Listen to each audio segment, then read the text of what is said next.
Fala meu povo, como que vocês estão? Espero que todos estejam bem.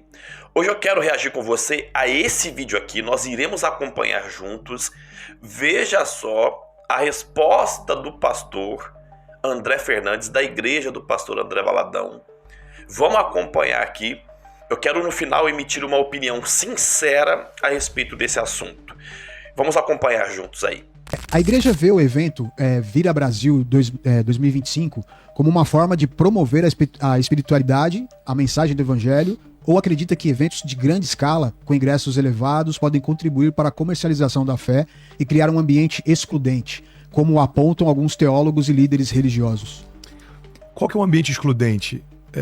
Eu já tentei embarcar num voo e sentar na business sem ter pago a business, eu não consegui. Não significa que a companhia aérea é excludente. Aquele voo ele só é possível comercialmente falando porque alguém paga um ticket para que o combustível seja colocado, o piloto seja contratado, o pouso seja realizado, enfim. No caso desse evento especificamente, a gente precisa pagar um estádio, geradores, a gente precisa lidar com logística. Se a gente for abrir o balancete, não só não dá lucro, como a gente, como igreja, está absorvendo um grande prejuízo para a realização do evento acontecer. Agora, eu não posso mentir se eu te disser que não tem muita gente comercializando a fé. Existem mercadores da fé, como existiam na época de Jesus. Você vai em todos os cultos que eu ministro em Alphaville, Lago em Alphaville, todos eles são gratuitos. Você vai assistir minha pregação no YouTube, todas elas são gratuitas. Você está assistindo esse podcast, você não pagou nada para ouvir. Verdade. Em todo o tempo, eu prego o evangelho o tempo inteiro. Eu fiz uma cruzada de milagres em 2022, a gente tocou mais de 70 mil pessoas, teve mais de 4 milhões de reais de custo e ela foi gratuita para todo mundo que estava lá. Não foi gratuita para mim, mas foi gratuito para quem recebeu. Como que ela foi viável, possível? Com patrocinadores, com gente que falou, cara, eu acredito no que você carrega. Aqui é gratuito pessoal, mas tem um custo para fazer. Pois é. Agora, qual que é o nosso desafio? Quando envolve bilheteria e custo, eu sei que é normal muita gente ficar ferida com isso, né? A gente tem ingressos que começam em R$50. A meia custa R$25. É mais barato do que qualquer partida de futebol. O meu ponto eu acho que também tem muita hipocrisia envolvida em muito comentário. Tem muita gente comentando que paga 4 vezes mais do que isso para assistir uma partida de futebol, mas não investiria 1/4 disso para poder estar com a família no evento de 8 horas, sendo ministrado ininterruptamente por convidados que vêm desde a Califórnia até, sei lá, de outro estado do Brasil. Então o que a gente precisa analisar? Será que de fato o meu comentário é por um zelo? Ou será que eu só quero fazer parte do time que reclama de qualquer coisa grandiosa que a igreja faz? Porque assim, tem gente que vai reclamar, por que precisa ser no estádio? Por que precisa ser tão grande? E a minha pergunta é, por que não? Por que o Coldplay pode fazer algo grandioso e a igreja de Jesus não? Por que grandes bandas internacionais podem fazer algo que reúne 50 mil pessoas? Virada na Praia de Copacabana, na Avenida Paulista. Pois é, eu acho que isso tem a ver em parte com a teologia da libertação, que afetou muito a teologia na América Latina e que afeta até hoje a forma como a gente pensa o evangelho, que a gente acha que tudo que é de Deus precisa ser pequeno e pobre, e daí vem voto de pobreza e uma série de nuances que discorrem disso. Em parte tem a ver com a mentalidade colonizada também, né? Você pega na América, a mentalidade americana fala de grandeza, fala de conquista, fala de estabelecer coisas que são fora do comum. Você pega a nossa mentalidade. Tem muita gente que acha que a igreja precisa estar sempre em falta, você precisa, né, ter um auditório feio, você precisa ter uma igreja pequena. Cara, eu acredito que o que expressa o caráter de Deus é sempre algo excelente, é grandioso. Eu vejo isso na Arca da Aliança, que foi confeccionada por uma direção de Deus. Eu vejo isso no Templo de Salomão, que foi desenhado e revelado por alguém que tinha um coração segundo o coração de Deus. Eu vejo isso no Jardim do Éden, que foi algo criado pela própria mão de Deus. Eu vejo isso na criação, cara. 6º dia o homem foi criado. E tem tanta cor na íris do olho de cada um que está aqui, tem tantos detalhes que a gente ainda desconhece dentro da criação. Então você pega um Deus que ele é tão rico em detalhes em tudo que faz, eu não consigo acreditar que ele espera da criação algo que seja preto e branco ou pequeno. Eu acho que o estádio ainda é pouco. Eu sonho com um dia em que a gente vai ter pelo menos 10 estádios simultaneamente tocando 500 mil pessoas. Eu acho que uma rede de televisão é pouco. Eu sonho com um momento em que a gente vai ter não só uma rede de televisão falando em língua portuguesa, mas eu já tenho gerado isso em oração. Um momento em que a gente vai ter rede de televisão em língua latina, com transmissão simultânea, traduzindo o que a gente está falando e, quem sabe, sei lá, CBN falando ao vivo um link. Por quê? Porque tem um fenômeno acontecendo no Brasil e alguém precisa noticiar. Eu acho que isso é só o princípio. E um conselho que eu tenho para os acusadores: se isso já te incomoda, eu acho melhor você mutar o nosso Instagram, porque a gente só começou.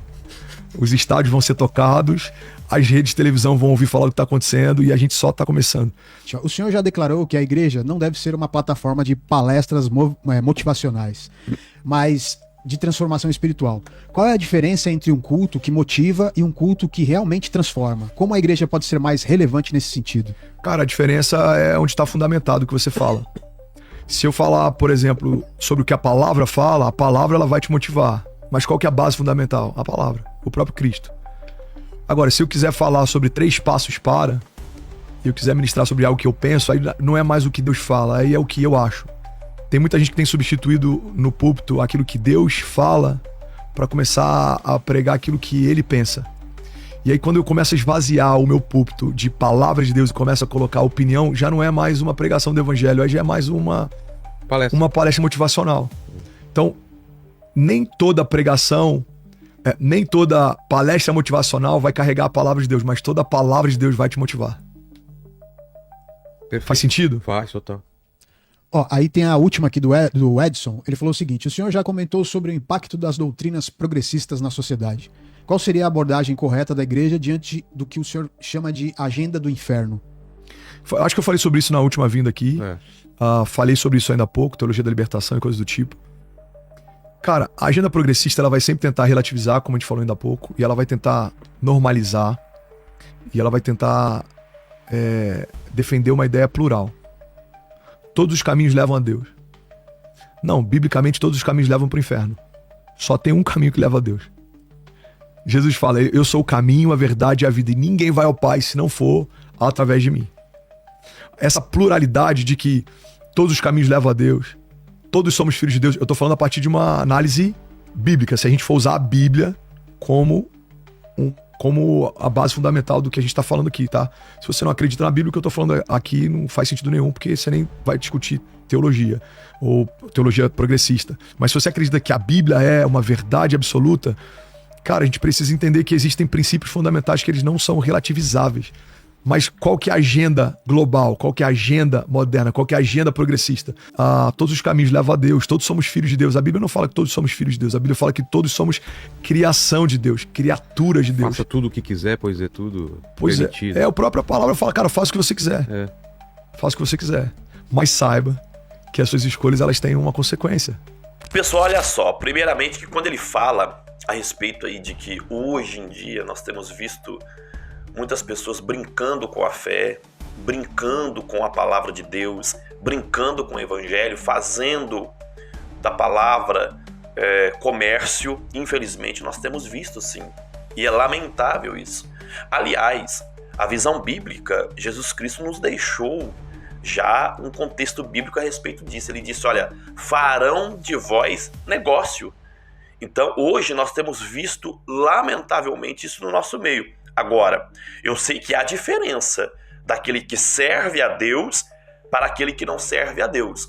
Você observando a conduta dessa pessoa, você observando a forma como que essa pessoa vive, não é? Você consegue perceber sim se essa pessoa, quer seja um líder, quer seja um membro de uma igreja, você consegue perceber se essa pessoa é uma pessoa que está ali brincando com a fé, brincando com o evangelho, ou se está levando com seriedade, né? E nós sabemos que pessoas que brincam com o evangelho, que fazem do evangelho comércio, irão pagar um preço muito alto diante do julgamento naquele grande dia.